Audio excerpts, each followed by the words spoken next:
হুসেন আলীর ফুটটা একেবারে বাদ হয়ে গেছে কেউ চুলে কাটিং দেখলে মরা বাড়া সেতে উঠেছে বাবা। কেমনে কাটছে? চুলে এমাদা কামাইয়া উঠে দিলে শিং লাগছে শিং। এটা বলে এম্বুপু কাটিং কি তো জীবন নাম শুনি এম্বুপু কাটিং না। কেউ আমরা বেলা একটা ঈদ আসিল না ও। হ্যাঁ। আমরা তো ঈদে চুল কাটছিলাম আমরা তো তখন কত এম্বুপু টেম্বুপু কাটিং শুনছিলাম না চিনছিলাম না। সে বেড়া কইছি ভাই আর্মি কাটিং কেটে দাও। আরে সুন্দর করে ফিটিং ফাটিং করে আর্মি কাটিং কেটে দিছে।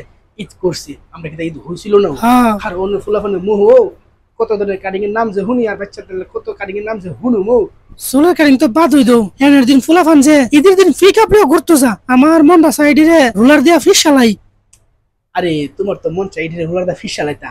আর আমার যে মন চাই সব ডিফেন হুল একতলা বাস দা পাশার গুস্তুরি ফাইরা ফসাইলাই।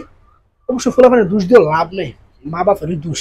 মা বাপ যদি ফুলাফানে উচিত শিক্ষা দিত, নৈতিক শিক্ষা দিত, সামাজিক শিক্ষা দিত, তাইলে ফুলাফানে ইদালে এমন ভাবে উজাইতে পারলো না। হ্যাঁ ঠিকই কইছ, মা বাপ ফেরে হ্যাঁ, দোষ, হ্যাঁ। মা বাপ উচিত শিক্ষা দেয় না করে। হ্যালো আব্বা, আমরা সব পোলাপানে পিকআপ দিয়ে বক্সে গান বাজায় ঘুরতে গেছিলাম, রাস্তার মধ্যে পুলিশে গাড়ি সহ আমরা আটকে রাখছে, গার্জেন না এলে ছাড়তো না। আপনি আসছেন জলদি। ইউ শব্দশালী মা বাপের না, ফুলাফানের দোষ আছে।